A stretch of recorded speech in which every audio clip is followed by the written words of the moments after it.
Hello, I'm Brad Wilson, President of Western Iowa Energy in Wall Lake, Iowa, and also the IRFA Secretary. Today I'm joined with Walter Cronin, the Chief Commercial Officer for Green Plains, headquartered in Omaha, Nebraska. Green Plains operates 2 ethanol plants in Iowa, among various assets. Mr. Cronin joined Green Plains in 2011 and brings nearly 30 years of experience of commodity trading to the table. Also, we have Natalie Merrill. She's the Senior Vice President for Business Development at Renewable Energy Group, headquartered in Ames, Iowa. REG operates 3 biodiesel plants in Iowa among their various assets. Ms. Merrill brings over 20 years of financial and operational experience to the table.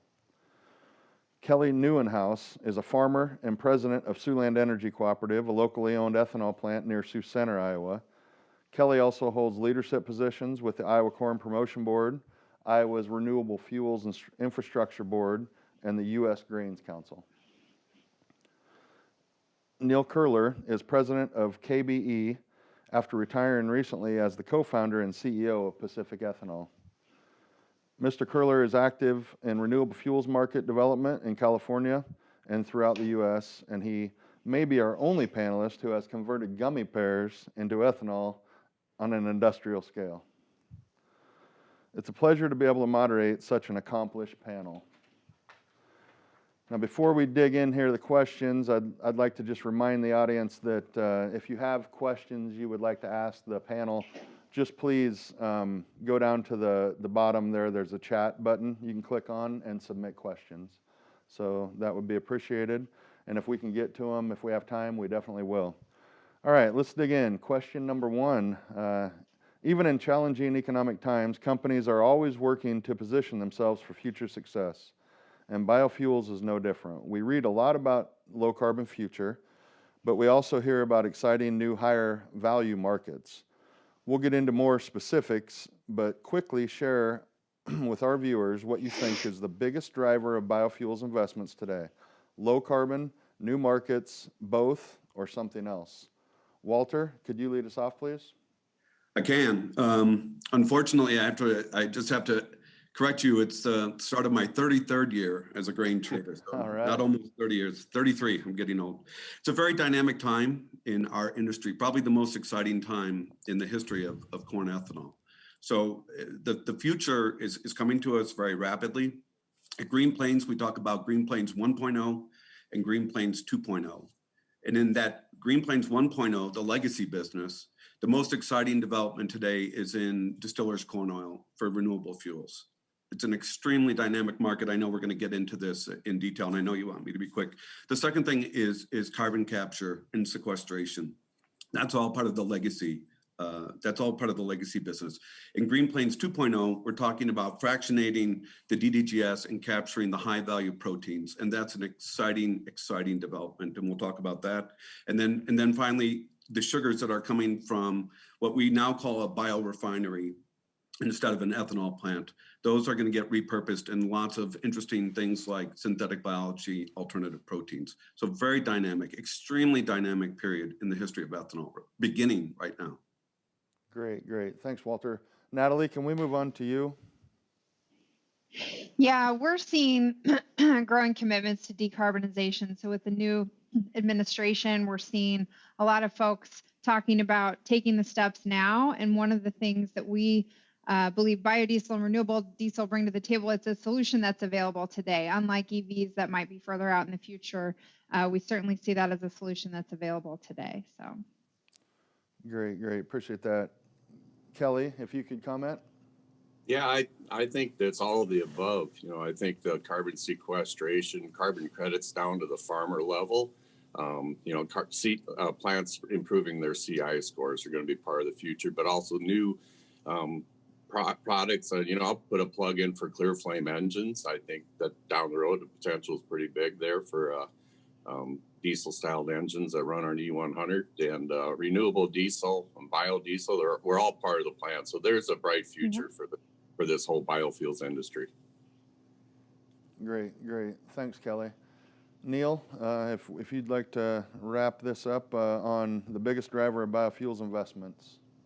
Sure. Well, everything has been said, and to sum it up, we do it at an incredibly attractive price point for consumers.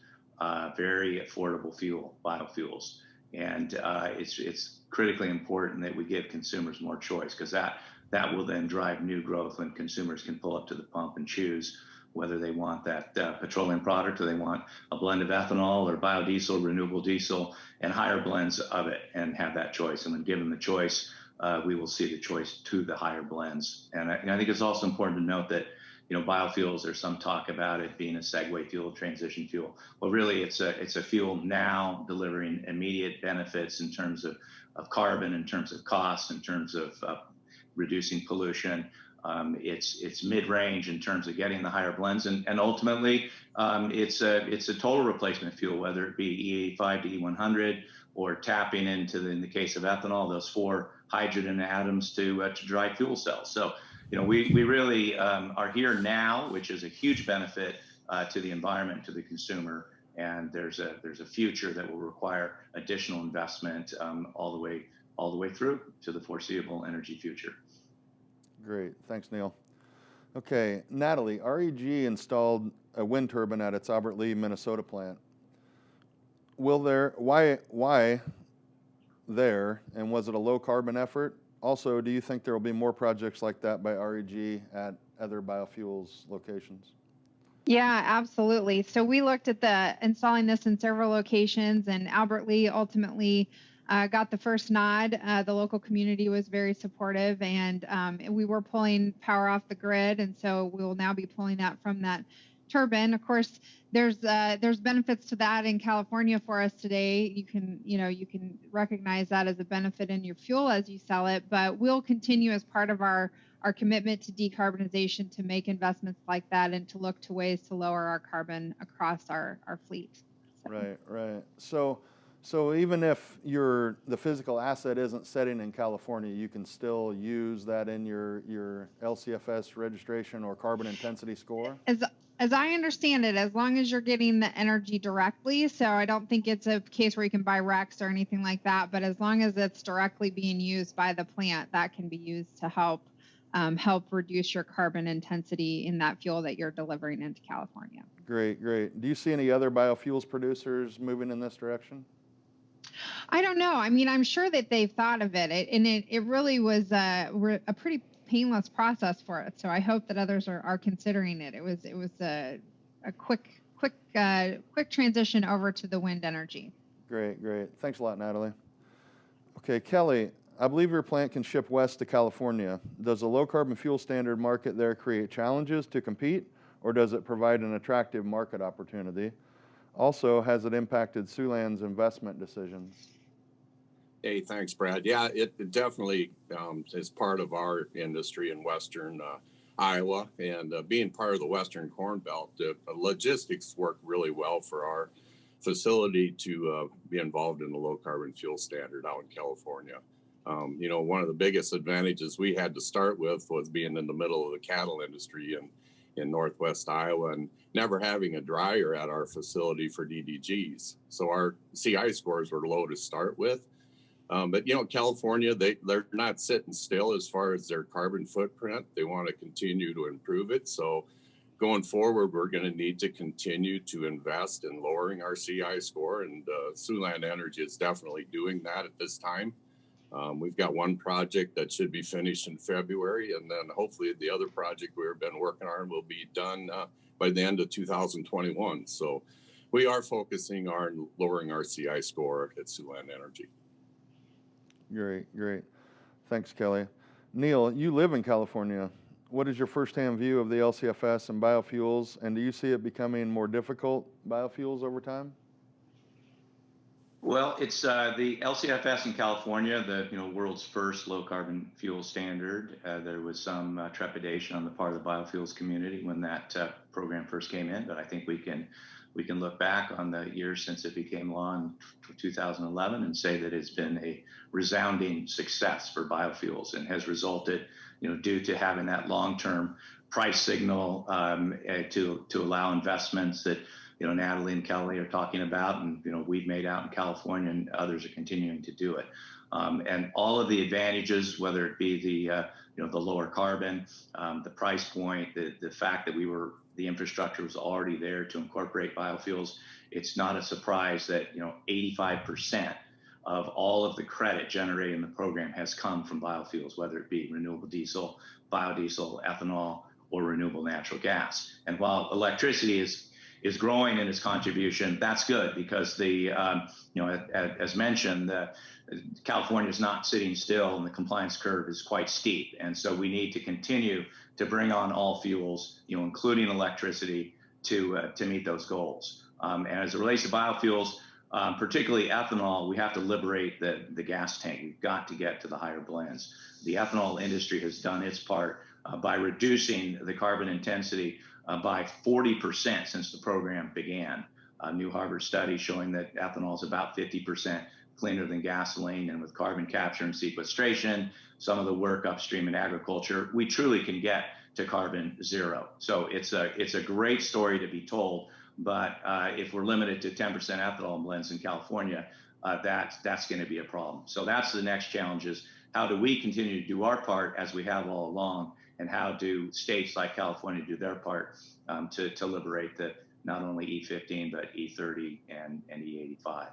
So when you ask, is it challenging for biofuels going forward? Yes, but it'll be quite liberating when we see the environment and the regulatory environment that will allow for the higher blends of all biofuels. Right. And Neil, it's great to hear that Harvard is supporting our industry. Who would have thought a Harvard study would come out? You'd expect that from Iowa State. It's great to hear Harvard doing. No, it's going to be publicly released. I guess I've seen news on it, but that sounds like a great study. So yeah, great. Something we all know. Super. Great. Yeah, just make another quick comment on the low carbon fuel standards of California. There's also some work being on a clean fuels policy for the Midwest. There's also a possibility of a Northeast clean fuels policy or low carbon fuel style policy, or a federal low carbon fuels policy. And if those happen, that would generate an opportunity for more biofuels producers to work on lowering CI scores and taking advantage of those markets. Yeah, Kelly brings up a really important point, and I know we can get into this in subsequent conversation, but it's a good time to bring it up, which was, in many ways, we've been a victim of our own success. That we responded to that program in California and Oregon and did a lot as biofuel producers to reduce our carbon intensity. And we actually have done so much that there's an excess supply of low carbon biofuels to go to those markets. And so what we've seen is a real degradation in the premium value.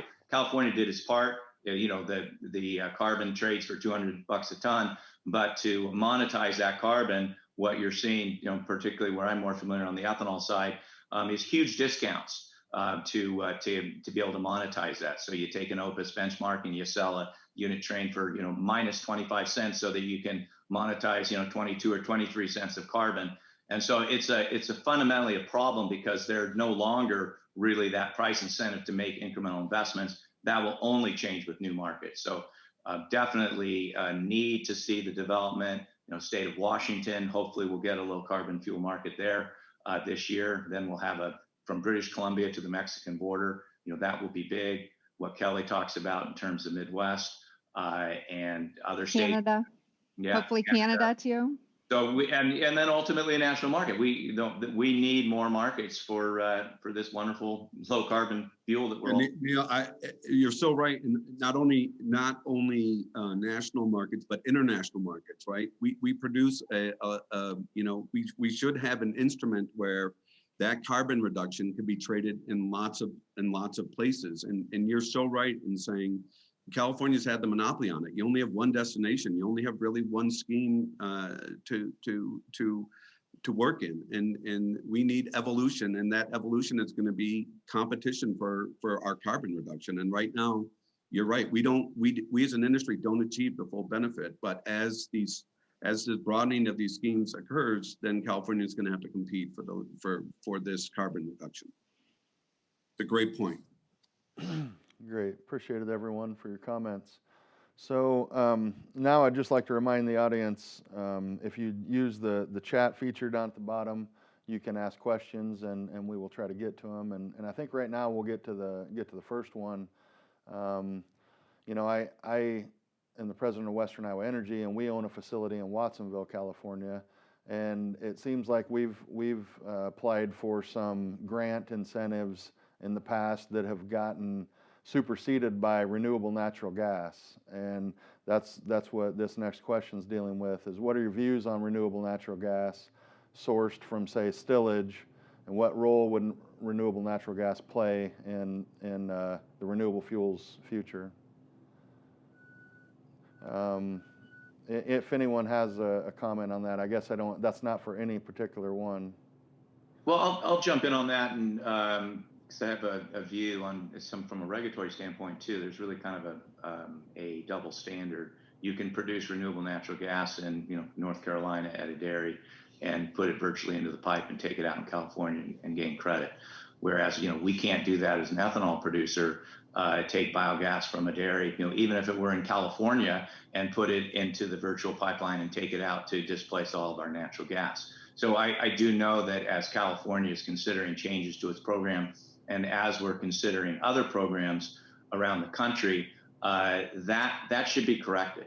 So we should be allowed, and maybe it needs to be incrementally new biogas, whether it's from our stillage, whether it's from off-site, and be able to displace the petroleum gas, that natural gas that we're using to produce ethanol. So RNG is a great fuel, and frankly, what we're seeing in California is that because it's been so easy to monetize that value by producing it anywhere in the country, and to then take it out of the pipe in California, starting to get to the saturation point where it's harder to find the fleets to run the product. And so even the renewable natural gas folks and developers are saying, yeah, it'd be great if we could sell it to ethanol and biodiesel producers to displace some of that energy. So it's been a great success, along with renewable diesel and biodiesel and the growing contribution of electricity. But there are definite tweaks in the rules and regulations, and particularly as we develop new programs around the country to make sure that it is truly a fuel neutral, performance-based program that is giving equal opportunity to all clean fuels. Great. All right. Yeah, a little bit on that. There are some plants in the Midwest that are using renewable natural gas off of landfills or possibly livestock industry facilities. But I think the economics of it is the key part of moving forward. It's got to be an economic situation where you can benefit from capturing that natural gas, and that's always been a challenge in this industry, is the economics of the whole project. So there are possibilities for the future, but things need to continue to improve. Definitely. Thanks, Kelly. Okay, we've been talking carbon, but Walter, Green Plains has installed protein enhancing technology at Shenandoah, Iowa, and have it in the works at other locations as well. Talk about what is driving this investment and the global protein supply and demand picture. Yeah, it's really a very interesting time. Protein is in demand in the world, and it's going to be in the world again tomorrow. And we know that because there'll be more people in the world tomorrow than there are today. It's really a very easy investment theme. For those of us in the Middle West, we have our cousins in the soy processing industry who've been making significant returns for the last 9 years, including 2 sequential record margin years. This is all a function of world protein demand. There's no better indicator of world protein demand than soy processing industry, than the soy processing margins. They're the largest industry. They're producing the most protein in the world. So protein is an easy investment thesis. What hasn't been is the technology, and now the technologies emerged to allow our industry to participate in that. And how do we do that? We fraction the dry distillers grains with solubles, and we captured the highest quality protein, the yeast protein and the corn protein. And this product has a stupendous future based on all the capacities of technology to adjust the yeast, especially to meet the demands of animals on a per species basis. So in a really exciting world, the yeast is an ethnologen, It's going to do its work in the ethanol plant and then flow through into the protein machine where we'll capture it and deliver it to the animal. And it is an exciting dynamic that we can do this on a per species basis. I'll talk a little bit about this as we move forward and talk about our acquisition of Fluid Quip. But at our facility at Shenandoah, we also have an aqua lab. And why is that? Because fish is the most consumed protein in the world, and it will be. It is the future for the Middle West. The oceans are coming inland. Aquaculture is a great dynamic, and there are some fascinating projects in the United States, in Idaho and Wisconsin, that I think people will be hearing more about coming to the Middle West as well. And when we met our fish nutritionist in the aqua feed business that we bought, one of the nutritionists emphasized to us that corn fermentation protein, the product that we're producing now at Shenandoah, is a perfect fish food. And that made us very curious and very excited, and we've seen the results. It's going to be a great synergy between corn fermentation production and aquaculture that's going to develop in the Middle West. Thanks, Walter. Natalie, in addition to biodiesel, REG has major investments in renewable diesel. For our viewers, can you briefly describe the difference between biodiesel and renewable diesel, and also what attracted REG to the renewable diesel market? Sure. I always love this question because there are some great, really technical answers to this question, and then there's the way I answer it, which is the way I think about it. And the really renewable diesel and biodiesel are made from the same feedstocks, so triglycerides, oils, used cooking oil, animal fat, inedible corn oil. But when you make biodiesel, it's a chemical process. It's mixing, it's adding things and removing things, sort of like baking in my mind. And then renewable diesel is the technical is hydrodeoxygenation.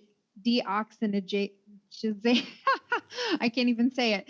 But on the renewable diesel side, I think of it more like a petroleum process. So it is really high temperature, high pressure, and it's changing the triglyceride through that pressure and temperature versus the mixing process. And so on the other side, you end up with renewable diesel, which is molecularly identical to diesel fuel. And then you have biodiesel, which is very similar, runs similar, but is not quite the same molecule on the other side. So we produce both. We have 10 plants in the U.S., and one of those is a renewable diesel plant, and we've announced our expansion of the Geismar facility up to an additional 250 million gallons down there. So we like both, and we plan to continue to produce both. Great. I think Natalie needs a whiteboard so she can. Yeah, I can draw out that. No, we have folks that definitely can do a better job explaining. That's my financial person's explanation of it, but. Very similar fuels, but different. Right. Well, we would need a much bigger. The renewable diesel just brings a new perspective to our corn distillers oil, what we're producing at our plants, and it's a real change. That dynamic growth in renewable diesel is absolutely symbiotic with what we're doing in refining, in corn refining. And that dynamic is something it's a great tailwind. It's an absolute great tailwind Absolutely. For our industry that we really haven't had in the past. Yep. And I would pick up on Walter's point on the protein, which is spot on in terms of the world growth in protein and that not looking like it's going to end, and sustainable protein for aquaculture, because at some point we're going to have to stop feeding fish. And so from an environmental perspective, we are producing a very sustainable form of protein. But to get that protein, you have to take those grains. And what are you going to be producing? This gets to the synergies, carbohydrates and oils. So, we're going to have this synergistic increasing supply of the fuels, the proteins, the feeds, the oils, all of these things. And so it all works together to say, there's this growing opportunity in demand for biofuels and the oils and the proteins. Yeah, and Neil, to that point, we talk about our plants at Green Plains. We've got 12 plants. We have 11 ethanol plants, and we have one true biorefining facility at Shenandoah, Iowa. And we're going to complete at Wood River, Nebraska this summer and it'll buy in Tennessee in early 2022. But this is true biorefining now. It's not, we call it an ethanol industry, but that's going to be it is a misnomer today, and it's going to be a misnomer in the future. We're doing true biorefining. Yeah. Great. Appreciate the input there, guys. Kelly, for plants like Siouxland to compete in future carbon markets, farmers will need to be given full credit for their role in sequestering carbon. Putting on your farmer hat, do you see this happening, and what are some agronomic practices farmers are looking at adopting to take advantage? Hey, thanks, Brad. I love putting on my farmer hat for these type of panels. Being involved with the Iowa corn growers and national corn growers, and recently was on a panel with for the clean fuels policy of the Midwest, looking at carbon credits down to the farmer level. It's exciting and part of our future. I like, if nobody's seen Ron Elverson from South Dakota's data on carbon sequestration and carbon credits for corn, where corn is king. They need to see that. It's pretty impressive data. My thoughts are we need to make sure it's not a one policy fits all down to the farmer level, because there's a lot of talk of no-tilling and cover crops, which I think are tremendous, if they work for your operation. Being a farmer from the northern corn belt, and it gets cold pretty early here in the fall, I see cover crops are in silage chopped ground, but that's about the only place I've seen it established well. In my farming operations over the last 10 years, we've cut our fuel consumption in half. We've increased our yields drastically. We've used less nitrogen with stabilizers to make sure it stays where it's put. I'm planting 40,000 seeds per acre on my corn, where a lot of farmers are planting 25. So the carbon sequestration there is going to be different.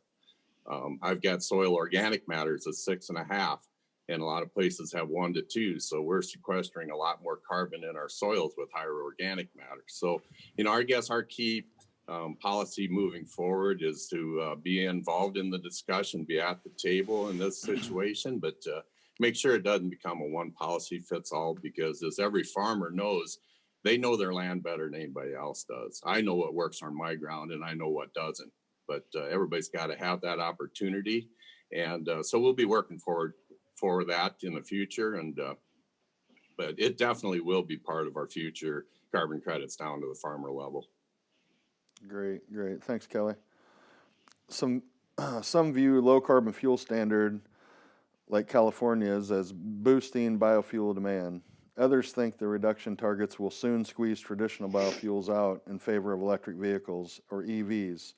Neil, how do you see this playing out?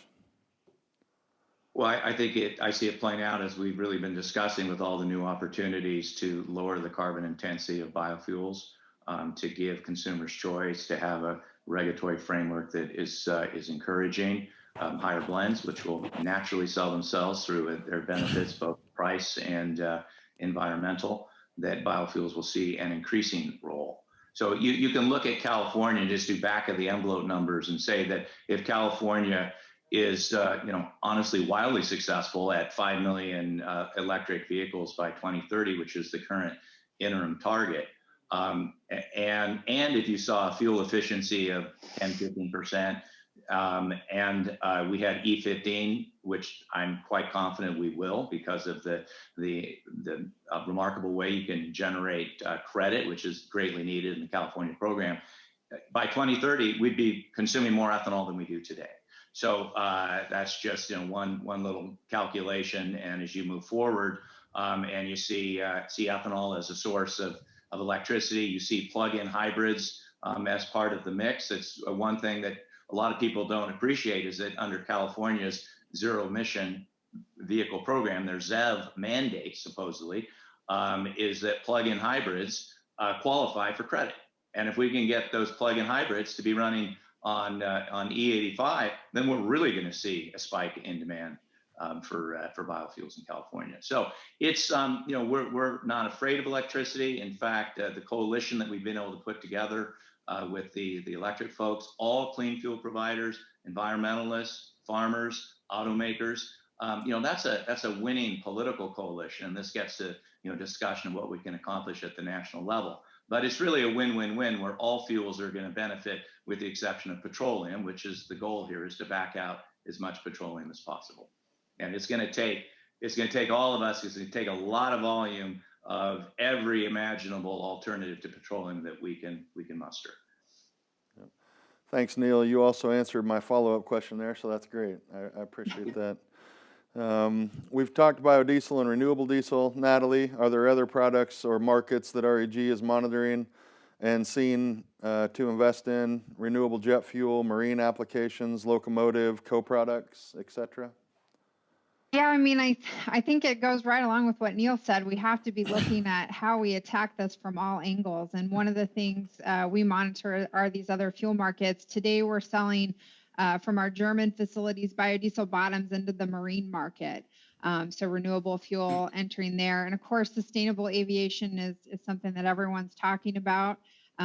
I'm sure that we're monitoring it. We're figuring out whether that's part of our investment. We actually produce some of that today at our Geismar facility. And, you know, as we look forward, you have to think about how do we get renewable fuel everywhere? And so sustainable aviation has to be part of that. That's one of those where electric isn't going to really help us with flying airplanes, right? We're going to need a fuel to do that. And so, you know, as I think about it, it really does have to be all of these things going into meeting our goal of decarbonization across all the fuel supply. So, yeah, we're monitoring all those things and see some really exciting markets coming up there.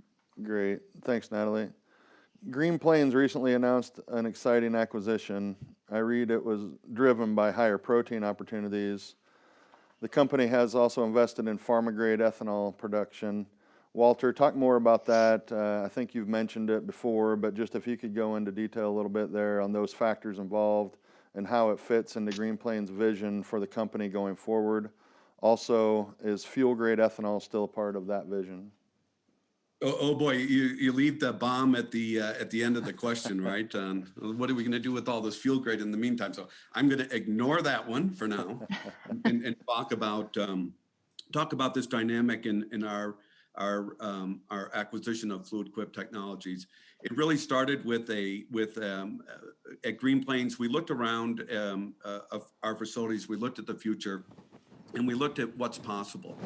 And basically, I don't want to say we closed the door on fuel ethanol, but we basically looked at fuel ethanol as a component of our production that would be diluted over time, because it's just not sustainable at the level of contribution that it makes to our revenues today. We look at corn. We're very excited about corn. Corn is trending higher every year. Yields are and the farmer is maximizing his opportunities, and that's an important dynamic of our future. The National Corn Growers Champion 2 years ago was at 616 bushels per acre. You know, we're on an ascent. It's sort of like I talked about world protein demand. We can depend upon our U.S. farmer customer to grow more corn and to do it better year in and year out, and we're going to have more of it. And I think personally, we're going to get to the point of what are we going to do with all this corn because of the productivity. So corn's great, but we don't have 616 bushels per acre as a national yield today. I wish we did, but we don't. But we're trending that way. We looked at corn distillers oil. We've touched on that. That's an exciting dynamic for renewable diesel, and we really started though with DDGS. We looked at the protein. At our protein today and our protein and what it could be. And long story short, we connected with Fluid Quip Technologies. We liked what they were doing, and we were very focused on protein. What emerged, however, was a couple of other business. When we install Fluid Quip Technology, we get a 50% uplift in our corn distillers oil in addition to the protein. And in a world that's very demanding for additional vegetable oils, that's a great add that we got. We also got a business in clean sugars. We're extremely excited about dextrose production for lots of different businesses, whether it's in alternative proteins. We have the Impossible Whopper for human beings today, but are we going to have the Impossible, feed for, as Neil said, the Impossible fish meal replacement? Is that coming? We think it is, and that's going to come through large-scale fermentation at industrial sites like we do in our industry. So that's a great potential as well. It's really, as I said at the top of the panel, it's a very, very exciting and dynamic period in the industry. And I want to just finish with the idea. We have a great partner in Novozymes. We have a worldwide protein development program with Novozymes. And as I said earlier, the yeast and enzyme stories are playing out, and they're playing out very, very rapidly to really meet this dynamic, this world protein demand dynamic, this alternative protein dynamic, and as I said, additional corn distillers oil to deliver to the renewable diesel industry. Great. On fuel ethanol, I'll just finish with this. It's here today.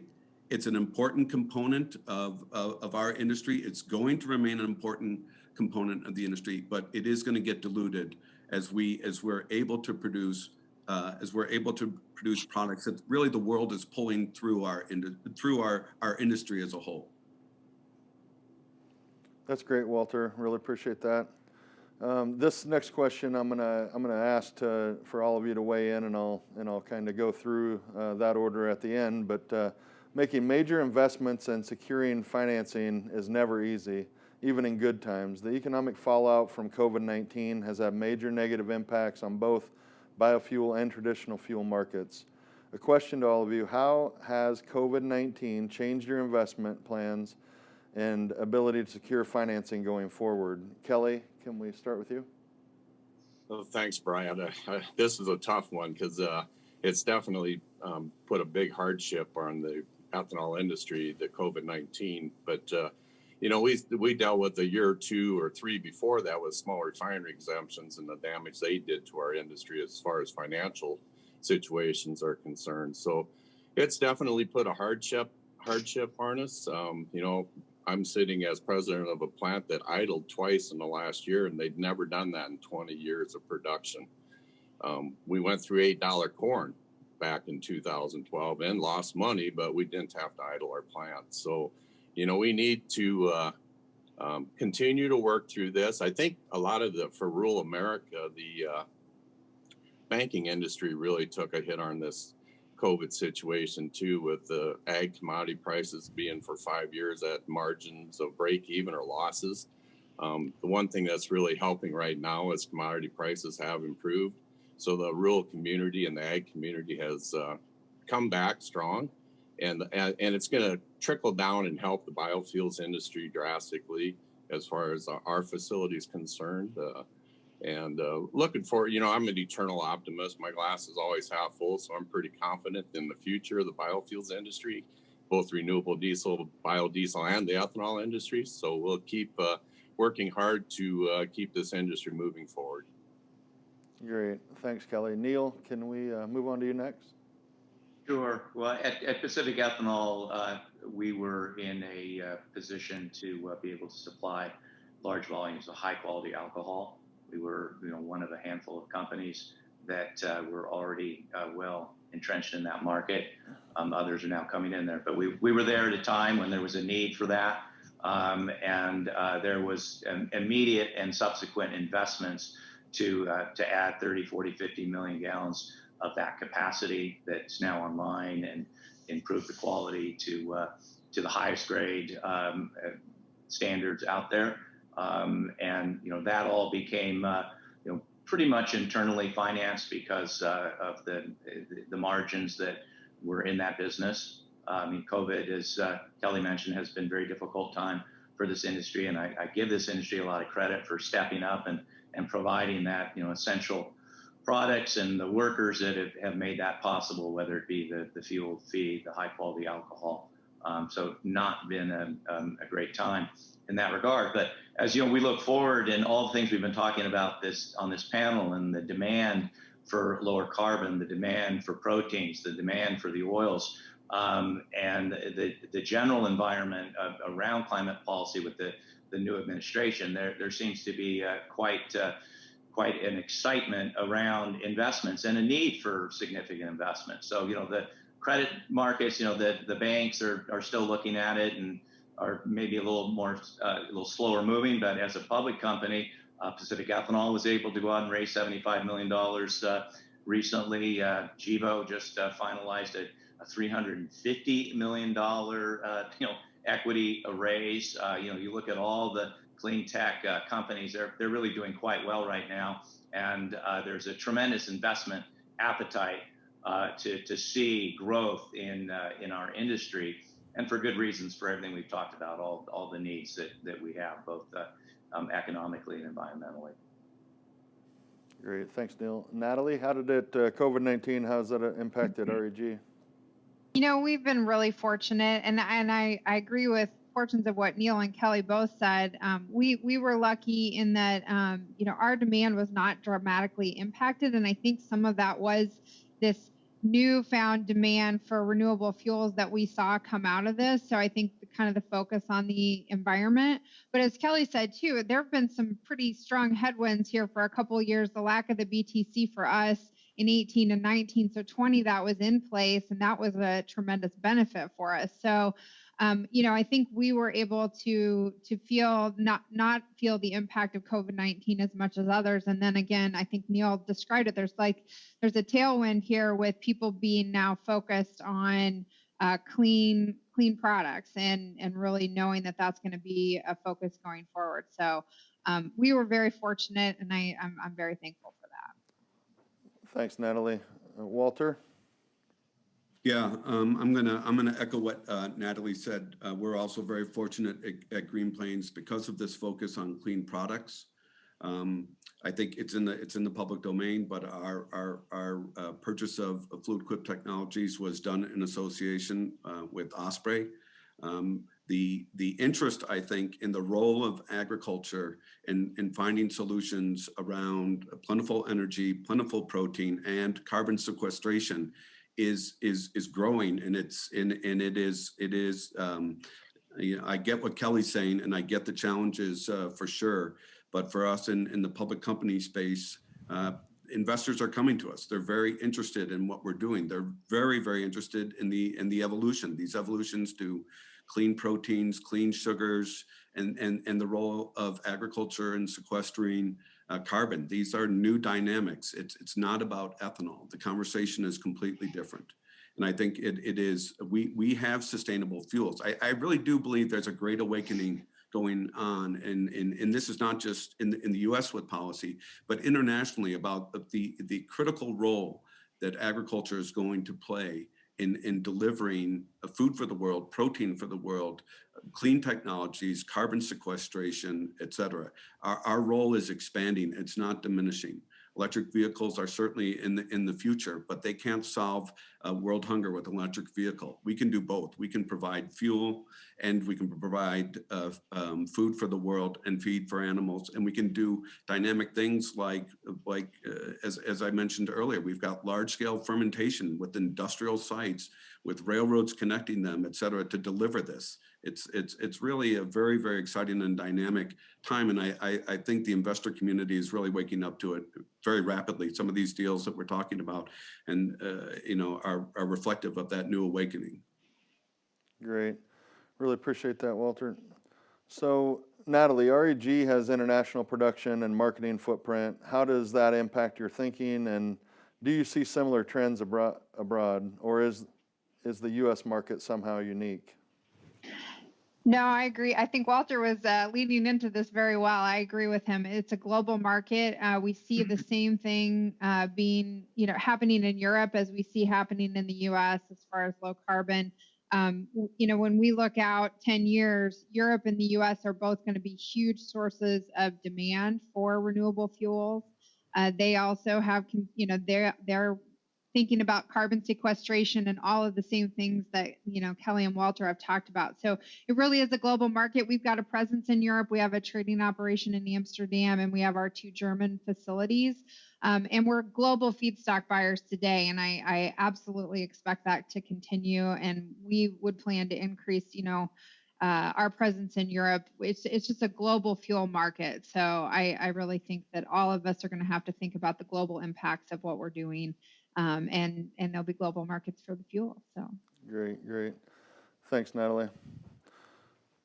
So we've talked quite a bit about the California LCFS. Neil, do you think there will be a national LCFS? And if so, will that be good or bad for biofuels over the long term? Well, we touched on this earlier, and I do think in the need for new markets, and maybe it's other states and regionally, but I think that it does inform a national discussion. And I think the timing is quite right now to have that discussion. The renewable fuel standard has been a wonderful engine of growth over the years for biofuels, but that has, with the small refinery exemptions and other legal challenges and just the political lightning rod that the RFS has been, companies such as those represented here, it's been difficult to make new investments based on the renewable fuel standard because we haven't seen that clarity around growth. And growth in demand for our products. And I think building on top of the RFS with some performance standard, based on carbon, based on octane, will provide that longer term signal for investment, the kind of investment that we've been talking about on this panel to grow this industry. And I do think some sort of national clean fuel standard, not as a replacement today, but building on top of the renewable fuel standard makes a lot of sense for giving that kind of clarity for growth and investment, because we're just not seeing it with the renewable fuel standard today. And with the coalition of farmers, and we touched on that carbon capture opportunity in the soils, it's huge. Farmers need to get credit for that. Carbon capture, sequestration at the plants themselves, to getting that carbon number down to something closer, if not to zero, is a huge opportunity, and our industry should be rewarded for that. So a coalition of farmers, clean fuel producers, environmentalists, automakers, to all come together to say this is a sensible national policy and will provide significant benefits for the planet, for the country, and provide significant growth for our industries. I do think that's the conversation we're having now, and I think it's a development that will make sense. And I think we have a receptive audience in the Biden administration. Great. Thanks, Neil. Yeah, Neil, there's so many great points that you made, but in essence, our industry did what it said it was going to do, produced the fuel that we said we were going to do, worked with our farmer customer, but the evolutions now we're evolving very rapidly and not waiting for legislation. It's going to be great. We certainly need clarity. We certainly want to have that vision, but plants are being repurposed in lots of interesting ways today as well that dilute, the impact on just fuel alone. And that's a great dynamic. It's a second sort of great dawning of the ethanol industry, pulled by renewable diesel, pulled by demand for protein, et cetera, in lots of very positive ways. So policy, yes, but we're evolving as an industry really rapidly, and we've done what we said we were going to do as an industry. We achieved our goals, and I suspect that process is we're going to achieve other great goals as well that we'll set for ourselves via a lot of additional products in addition to fuel.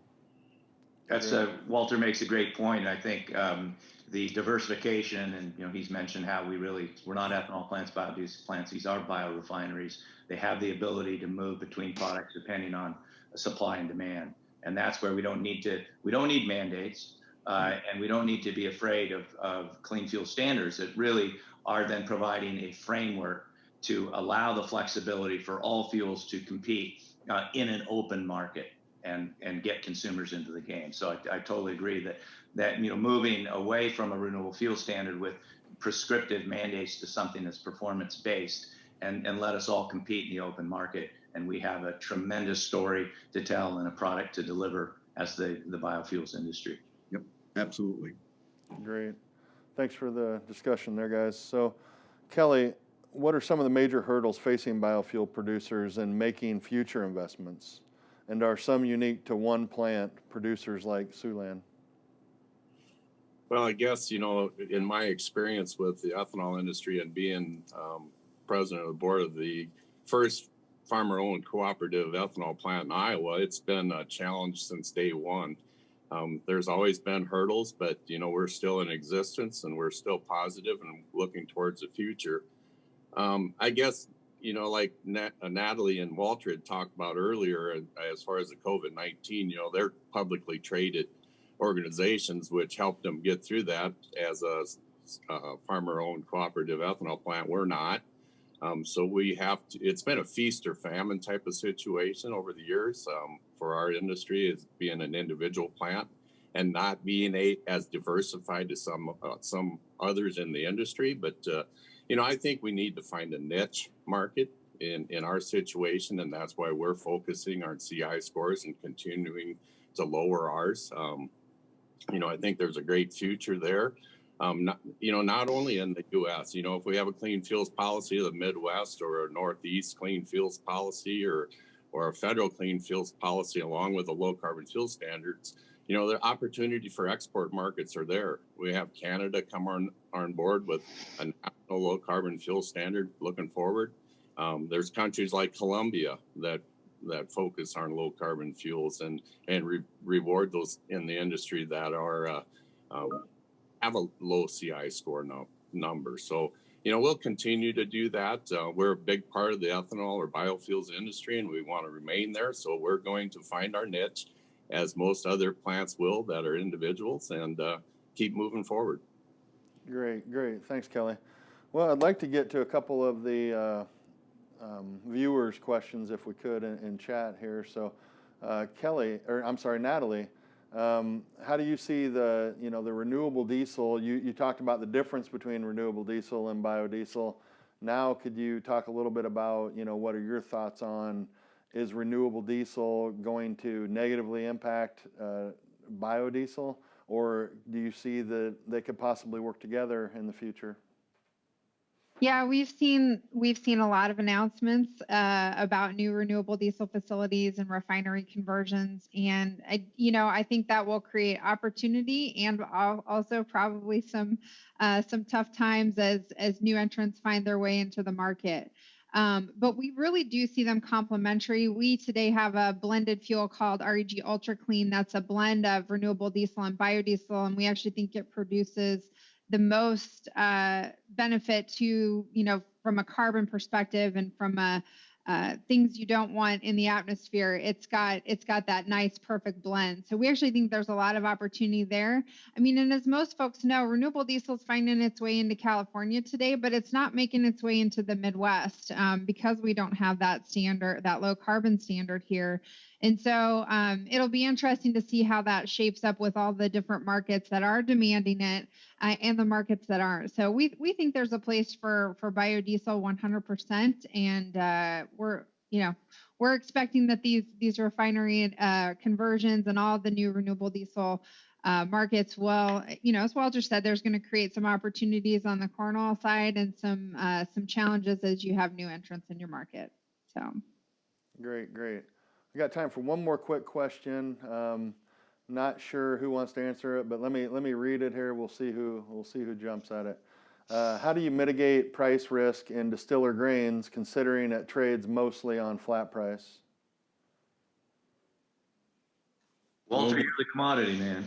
Oh boy. I'll just say this very, very briefly, I'm not trying to avoid the question. These are very dynamic markets right now.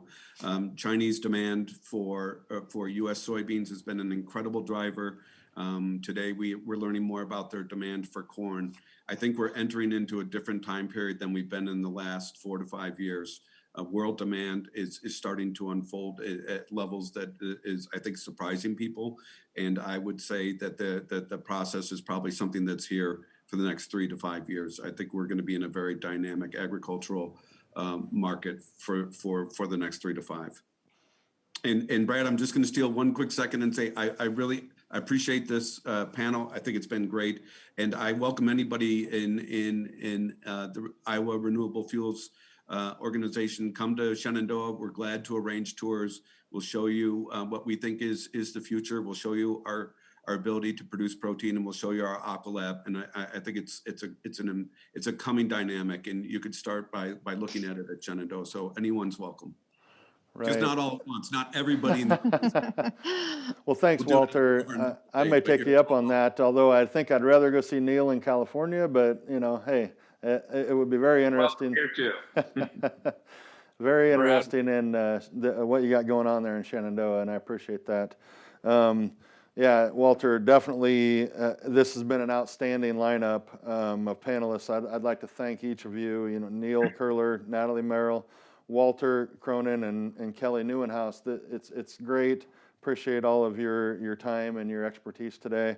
And then also, we just want to make sure and remind everybody to stay tuned. After a brief sponsor break, we will hear from Governor Kim Reynolds coming up right after the break.